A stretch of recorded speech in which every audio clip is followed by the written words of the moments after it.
Welcome friends. तो आज देखो हम लोग इंग्लिश ग्रामर के और एक चैप्टर करेंगे, दैट इज चैप्टर 2। ये नाउन है, तो बहुत ही इम्पोर्टेंट ये एक चैप्टर है क्योंकि एरर करेक्शन हो, सेंटेंस इंप्रूवमेंट हो, कोई भी चीज़ हो, यहाँ पे क्वेश्चंस पूछा जाता है। तो चलो डिटेल में थोड़ा सा डिस्कस कर लेते हैं। तो सबसे पहले देखते हैं, देखो नाउन है क्या। तो नाउन है बेसिकली नाम, किसी चीज़ का आप नाम ले लो तो वही नाम है। कोई पर्सन, कोई थिंग, कोई जगह का, कोई आइडिया, किसी का भी, कोई वस्तु, जो भी हो आप नाम लेते हो तो उसका उसको हम लोग नाउन कहते हैं। काइंड्स ऑफ नाउन, तो नाउन कितने प्रकार के होते हैं। तो सबसे पहले देखो कॉमन नाउन होता है। कॉमन नाउन होता क्या है? कॉमन नाउन मतलब कोई भी एक पर्सन, कोई भी वस्तु, किसी को भी अगर आप एक नॉर्मल सा मतलब कॉमन दे दो, मतलब एक नाम दे दो, बस एक ही टाइप के जो भी हैं उनको एक नाम दे दो, कोई पर्टिकुलर पर्सन नहीं, मतलब किसी को पर्टिकुलरली आप नहीं बोल रहे हो, एज अ नॉर्मली आप बोल रहे हो, तो वो आपका कॉमन नाउन में आ जाएगा। जैसे बॉय होता है, गर्ल, तो आप अगर किसी को बॉय बोलते हो तो किसी को नाम लेके थोड़ी बोलते हो, तो बॉय एज अ जनरलाइज्ड आप कर देते हो, सभी सभी लड़के, सभी लड़की, सभी टीचर को आप जो है बोल रहे हो। नेक्स्ट आता है देखो प्रॉपर नाउन।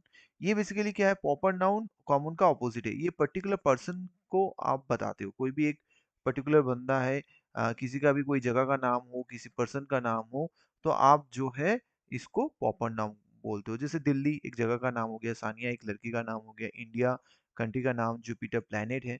तो ये पर्टिकुलरली आप बोल रहे हो, किसी एक चीज को पर्टिकुलराइज कर दे रहे हो, जनरलाइज नहीं है ये।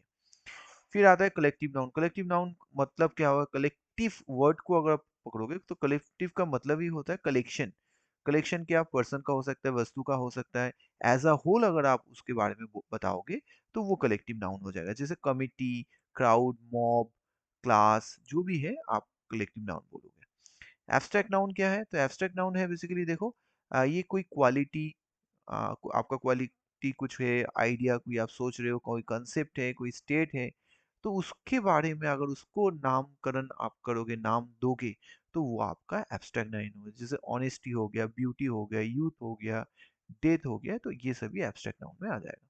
अब देखो मटेरियल नाउन, नाम से ही समझ में आ रहा है, कोई भी वस्तु मटेरियल हो, जैसे गोल्ड, कोयला, व्हीट, टी, तो ये सभी आपका मटेरियल नाउन में आ जाएगा।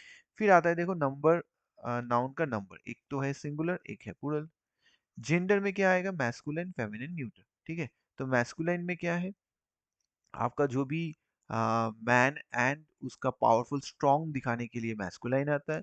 फेमिनिन मतलब फीमेल एंड वुमन, फीमेल, और आपका जो भी ब्यूटी, ये सब दिखाने में फेमिनिन आता है। न्यूट्रल मतलब जो भी आप मैस्कुलिन एंड फेमिनिन में नहीं कर सकते हो, जो न्यूट्रल है, बेसिकली इसमें आ जाते हैं स्मॉल एनिमल्स, बच्चे, ये सब आपके न्यूट्रल जेंडर में आ जाते हैं। ठीक है, और सिंगुलर तो हमने बता ही दिया। नंबर का क्या है? सिंगुलर मतलब एक, और एक से ज्यादा होता है तो प्लूरल हो जाएगा। केस ऑफ अ नाउन बहुत इंपॉर्टेंट है, समझ लो केस ऑफ अ नाउन। तो केस ऑफ अ नाउन चार प्रकार के हैं। तो सबसे पहला आता है सब्जेक्टिव या नॉमिनेटिव केस। सब्जेक्टिव या नॉमिनेटिव केस का मतलब क्या होता है? जहाँ पे सब्जेक्ट को आप इंपॉर्टेंस देते हो, जैसे मोहन इज माई फ्रेंड, तो यहाँ पे मोहन को आप इंपॉर्टेंस दे रहे हो, मोहन मेरा दोस्त है, मोहन को इंपॉर्टेंस मिल रहा है। अब देखो फिर होता है ऑब्जेक्टिव और एक्यूजेटिव केस, मतलब हु ब्रॉट दिस बुक, किसने ये बुक लेके आया। तो यहाँ पे जब ऑब्जेक्ट को आप इंपॉर्टेंस दोगे तो वो आपका हो जाएगा ऑब्जेक्टिव केस। पॉसेसिव का समझ में ही आ रहा है, आपके अधिकार में, मतलब आपके पास, आपका है, ये अगर आप बताओगे तो पॉसेसिव केस आएगा। जैसे सी इज मोहन वाइफ, वो कौन है? वो मोहन का वाइफ है। नेक्स्ट क्या आता है? Vocative case. वोकेटिव मतलब आप किसी को रिक्वेस्ट कर रहे हो, कोई प्रे कर रहे हो, विश कर रहे हो, ये सब आ जाएगा वोकेटिव। जैसे हेल्प मी मोहन। नेक्स्ट देखो, केस इन एपोजिशन भी बहुत इंपॉर्टेंट है, क्योंकि केस इन एपोजिशन का मतलब क्या होता है? आप किसी के बारे में अगर बोल रहे हो और उसके बारे में आप डिस्क्राइब कर दे रहे हो, आप उसके बारे में कुछ एडिशनल इंफॉर्मेशन दे रहे हो और बोल दे रहे हो भैया ये जो है ये इंफॉर्मेशन है, उसके बारे में डिस्क्राइब कर दे रहे हो, टोटली आप क्लियर कर दो कौन है ये। तो जैसे मोहन कौन है? अगर आप सिर्फ मोहन बोलोगे, जी हैज बीन रिवार्डेड, मोहन को रिवार्ड मिला है, तो मोहन कौन है? कोई भी तो मोहन हो सकता है ना। तो अगर बता दोगे मोहन जो कि ना हमारे कैप्टन है टीम के, उसको रिवार्ड मिला है, तो आपका हो जाता है केस इन एपोजिशन। अब आता है इंपॉर्टेंट रूल्स के बारे में। तो इंपॉर्टेंट रूल्स में सबसे पहला इंपॉर्टेंट रूल है देखो, रूल 1। इसमें देखो इंपॉर्टेंट क्यों है, ये बहुत बार क्वेश्चन पूछा जाता है। इसमें बता है देखो, काउंट अनकाउंटेबल नाउन, अनकाउंटेबल जिसको आप गिन नहीं सकते हो, are used in singular form only, उसको आप सिंगुलर फॉर्म में ही यूज करते हो। ठीक है, अनकाउंटेबल नाउन को। इंडिफिनिट आर्टिकल उसके आगे नहीं लगता है, जैसे ए और एन नहीं लगेगा। They are not use with plural verbs के साथ आप नहीं लगा सकते हो, वेर, हैव, ये सब नहीं कर सकते हो। ठीक है, और मच और some are use in place of many for denoting plurality. क्योंकि ये अनकाउंटेबल नाउन है, आप इसको गिन नहीं सकते हो, तो मेनी नहीं आएगा, आएगा आपका मच और सम प्लूरल समझाने के लिए। तो क्या क्या वर्ड्स है यहाँ पे देखो, एडवाइस हो जाता है, इंफॉर्मेशन, फिर देखो आपका furniture, machinery, equipment, material, employment, ये सभी एग्जाम में पूछे गए। सीनरी, लगेज, सभी एग्जाम में, मिसचीफ, बहुत, ये जो भी मैंने अंडरलाइन किया सभी एग्जाम में पूछे गए हैं। तो इसको आप क्या है, एस या यस नहीं लगा सकते हो, इसके साथ इसको आपको सिंगुलर ही रखना पड़ेगा। ए एन नहीं कर सकते उसके साथ यूज, ये प्लूरल वर्ब्स नहीं होंगे। तो सभी आपको ये बहुत ही अच्छे से ये सभी वर्ड्स आपको याद करना होगा। जैसे ही गिव एन इंफॉर्मेशन नहीं होगा, he give me information, an नहीं बैठा सकते हो। You should be true to your words, देखो वर्ड्स नहीं होगा क्योंकि ये वर्ड होता है, देखो वर्ड है। या आप प्रॉमिस वर्ड करोगे तो फिर प्रॉमिस भी समझाएगा, तो इस नहीं लगा सकते हो। ठीक है, अगर इसको आपको सिंगुलरिटी करना है तो आप ऐसे भी कर सकते हो, a word of abuse, a word of advice, ये सब भी आप यूज कर सकते हो। अगर आपको देखो इसको प्लूरल करना है तो आप क्या कर सकते हो, many pieces of advice, many words, some advice या मच एडवाइस, ऐसे भी आप यूज कर सकते हो। नेक्स्ट आता है देखो रूल टू। रूल टू भी बहुत इंपॉर्टेंट है। इसमें देखो चार बेसिकली वर्ड्स है, ऑफस्प्रिंग, डियर, फिश एंड सीप। ये जो चार वर्ड है ना, इसका सिंगुलर भी जैसे यूज करना है, प्लूरल भी उसी तरह से यूज करना है। मतलब यूजुअली हम लोग के दिमाग में क्या आता है, कोई भी वर्ड है उसको प्लूरल करना है तो हम लोग क्या करते हैं, एस या यस ऐड कर देते हैं। तो एस या यस ऐड नहीं किया जाएगा क्योंकि इसका फॉर्म जो है सिंगुलर में भी वही है, प्लूरल में भी वही है। जैसे सिप्स आप नहीं कर सकते हो, शिप कह दो। आर इकोनॉमिकली यूजफुल, ठीक है, कोई गलती नहीं है आप, क्योंकि उसका फॉर्म जो है सिंगुलर एंड प्लूरल में सेम है। और आ शिप करोगे तो ये देखो, ये तो आपका प्लूरल फॉर्म में था, आ लगा दिया तो यहाँ पे सिंगुलर हो गया, I is grazing in the field, correct है एकदम। ठीक है, तो इसके साथ कोई चेंजेस नहीं होता। लेकिन फिशेस यूज कर सकते हो। फिशेस का मतलब होता है बहुत सारे वैरायटी नहीं होता है, जैसे आपका चीतल हो गया, हिल्शा हो गया, रूहू का, कातला, ये जो भी अलग अलग वैरायटीज के होते हैं ना, तो वो हम लोग फिशेस कह सकते हैं। अब देखो रूल थ्री भी बहुत ही इंपॉर्टेंट है, बहुत बार यहाँ इस रूल से क्वेश्चन पूछा गया है। तो सबसे पहले देखो क्या है, कुछ यहाँ पे बता रहे हैं कुछ नाउन्स है जो जनरली प्लूरल फॉर्म में ही यूज होते हैं। रूल वन में हम लोग पढ़े क्या, सिर्फ वो सिंगुलर में यूज हो सकता है। रूल थ्री हम लोग को बता रहा है वो सिर्फ प्लूरल वर्ब्स में यूज हो सकता है। जैसे जैसे आर्टिकल्स ऑफ ड्रेस कुछ होता है, ट्राउजर, ब्रीच, जीन्स, ये होगा। कुछ इंस्ट्रूमेंट्स हो जाते हैं, सीजर, स्पेक्टेकल, सीड्स, स्केल्स हो गया। कुछ अदर्स नाउन्स होते हैं जैसे arms, thanks, proceed, reaches, contents, credential, order, refreshment, ये सब हो जाए तो ये आपका बेसिकली आ जाएगा। ठीक है, जैसे माई सीजर्स, आप क्या करोगे, इज नहीं कर सकते हो, आर लगा लो। माई स्पेक्टिकल्स, क्योंकि प्लूरल है, आर लगाना पड़ेगा आपको। तो ये भी बहुत इंपॉर्टेंट एक रूल है। नंबर फोर में आ जाते हैं कंपाउंड नाउन। कंपाउंड नाउन मतलब नाउन तो रहेगा भैया, उसके साथ एक न्यूमेरिकल होगा। जैसे 10 माइल, ठीक है, माइल हो गया, उसके साथ 10 लगा दिए तो न्यूमेरिकल 10 है, और नाउन जो है माइल है। 10 माइल रेस, ठीक है, is not use in plural if the noun does the work of an adjective. आप इसको प्लूरल में नहीं कर सकते हो, अगर ये एडजेक्टिव के हिसाब से अगर आपका काम करे तो आप नहीं कर सकते हो इसको प्लूरल फॉर्म में। जैसे कितने दिन का टूर है, तो हम लोग बोलेंगे 10 दिन का है, तो ये एज अ एडजेक्टिव काम कर रहा है। और इसमें देखो रूल में भी क्या है, एक न्यूमेरिकल है और आपका एक नाउन भी है। ठीक है, तो 10 दिन का टूर, 10 डे टूर, तो आपका क्या होगा, आप इसको कंपाउंड नाउन कहेंगे। रूल फाइव में क्या आता है देखो, nouns expressing number are use in singular with numerical adjective. अगर कोई नंबर आप यूज कर रहे हो, noun expressing number use in singular with numerical adjective, singular में यूज होता है विथ न्यूमेरिकल एडजेक्टिव में।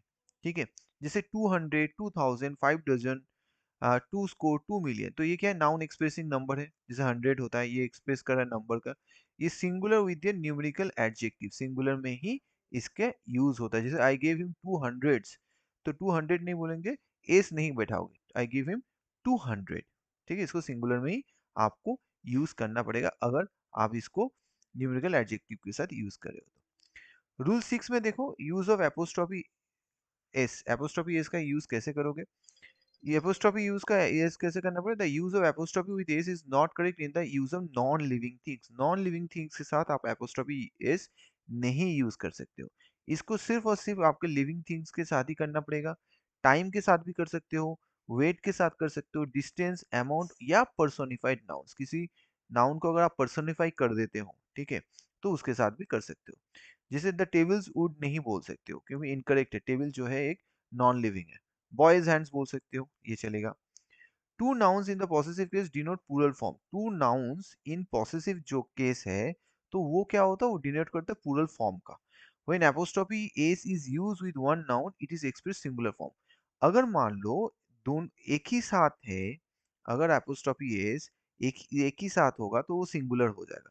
माया and Raj father, the father of both Maya and Raj, ठीक है। तो अगर आप बोलोगे जे Maya and Raj father, when apostrophe s is used with one noun it is expressed singular form। एक ही से आप लगा रहे हो ना, माया एंड राज as फादर, तो वो फादर जो है वो माया एंड राज का दोनों का है, तो यहाँ पे क्या हो रहा है, singular.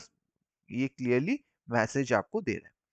With compound noun apostrophe s should be added only with the last word. Compound word होगा तो एपोस्ट्रोफी एस आप हमेशा लास्ट वर्ड के साथ लगाओगे, ये भी बहुत इंपॉर्टेंट है। जैसे मदर इन एक साथ कंपाउंड है, बहुत सारे वर्ड्स हैं, तो लास्ट में आपको लगाना है। Pronouns are written by omitting apostrophe s is but s is added। Pronoun अगर कोई होगा जैसे yours truly, तो यहाँ पे क्या होगा, yours जब आप प्रोनाउन करोगे तो यहाँ पे s तो लगेगा लेकिन apostrophe नहीं लगेगा। Okay. Possessive case is indicated by apostrophe s without s after plural nouns or words ending with s। Possessive case में आप indicated by apostrophe s without S, S नहीं लगा सकते। वहां पे क्या होगा, अगर मान लो कोई प्लूरल नाउन से या कोई भी वर्ड एंड होता है एस से, जैसे जॉन किड्स, ठीक है, एस है, तो इसको आप यहाँ पे एपोस्ट्रोफी देके फिर एस नहीं दोगे क्योंकि ऑलरेडी तो एस है, तो वो देखने में ठीक नहीं लगता, साउंड भी ठीक नहीं होता, तो हम लोग सिर्फ एपोस्ट्रोफी देके छोड़ देंगे। Else combined with indefinite pronoun somebody, anybody, nobody is expressed in possessive case as somebody else in place of somebody else। अगर मान लो else अगर somebody के साथ, anybody, nobody के साथ लगेगा, तो आपको apostrophe इधर else के साथ देना पड़ेगा, ना कि somebody के साथ, ठीक है। और the correct expression whose else should be used in place of wrong expression whose else। Actually who else हम लोग नहीं कहते हैं, who else कह सकते हैं, ठीक है। नहीं तो who else, उसको apostrophe नहीं करोगे, उसको आप जो है पॉसेसिव नहीं करोगे। अगर पॉसेसिव करना है तो whose else कहना पड़ेगा आपको। तो ये भी देखो रूल बहुत सारा इसमें इंपॉर्टेंट है, बहुत क्वेश्चंस यहाँ पे एरर करेक्शन में पूछा जाता है। नंबर 7 में देखो, two adjacent denoting different meaning and qualifying the same noun. देखो दो एडजेसेंट डिनोटिंग डिफरेंट मीनिंग अलग अलग है, लेकिन क्वालिफाई कर रहा है सेम नाउन को, उसको हम लोग कंसीडर करेंगे plural and are use with plural verb. जैसे cultural and social life in the India, in India, तो इंडिया का जो है कल्चरल एंड सोशल लाइफ, मतलब culture and social life India का एक ही जो है नाउन का, वो अगर आपका दो अलग मीनिंग शो कर रहा है, क्वालिफाई कर रहा है सेम नाउन, नाउन कौन है, इंडिया, ये अलग है, ये अलग है, ये दोनों क्या कर रहे हैं, क्वालिफाई कर रहे हैं, तो बेसिकली इसमें क्या होगा, फिर ये प्लूरल हो जाएगा, आर हो जाएगा। ये भी अच्छा है, इसमें भी जो है आपको एरर करेक्शन पूछा जाता है। Nouns after preposition is replace in singular form. Noun preposition के बाद में वो हमेशा सिंगुलर फॉर्म में होगा, जैसे वर्ड फॉर वर्ड, आवर ये आफ्टर है hour, word for word, hour after hour, ये आपका हो जाएगा। द यूज ऑफ फ्रैक्शंस आप थोड़ा सा देख लो, फ्रैक्शंस का 1.5 years are wasted, 1.5 hours wasted, तो जो भी फ्रैक्शन आएगा वो बेसिकली आपका क्या हो जाएगा, वो आपका प्लूरल फॉर्म में ही यूज होगा। रूल 10 में देखो क्या है, ये भी बहुत इंपॉर्टेंट है, रूल 10 बहुत इंपॉर्टेंट है, ठीक है।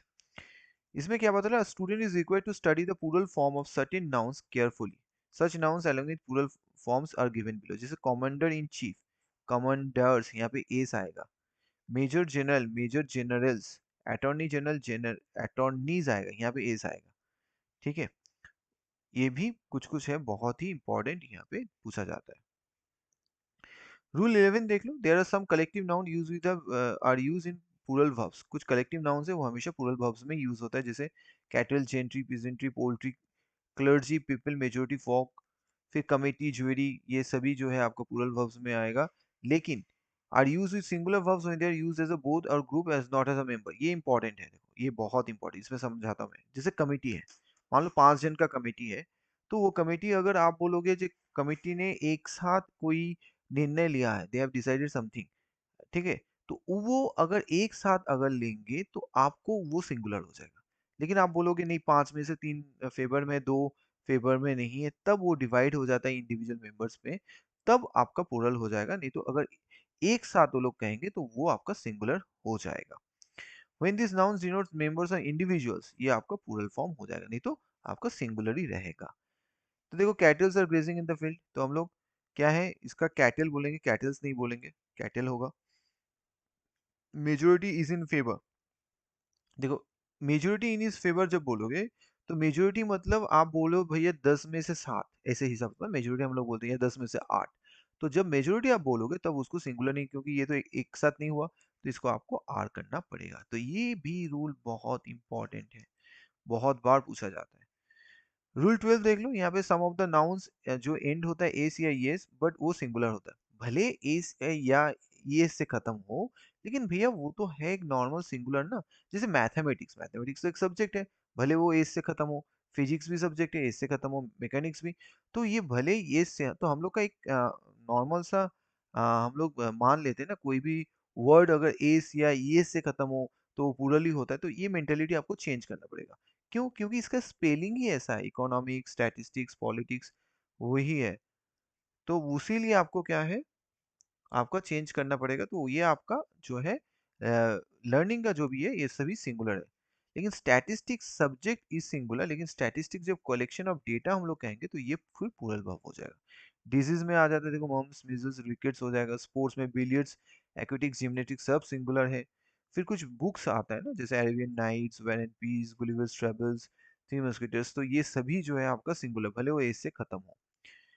Descriptive names of the country, जैसे United States, United Arab Emirates, ये सभी आपका जो है आपका सिंगुलर आ जाएगा। सम ऑफ अदर नाउन्स जैसे इनिंग्स, सीरीज, न्यूज, समन्स, ये जो है आपका सभी सिंगुलर होगा। जैसे यहाँ पे अगर मिजल्स है तो आप यहाँ पे हैव नहीं लगा सकते हो, हैज करना पड़ेगा। पॉलिटिक्स आ रहा डटी गेम, ईज आपको करना पड़ेगा, ठीक है, ये क्योंकि सभी सिंगुलर है। तो चलो, थोड़ा सा वीडियो अच्छे से समझ लेना, डिटेल में देख लेना। Thank you for watching, bye bye.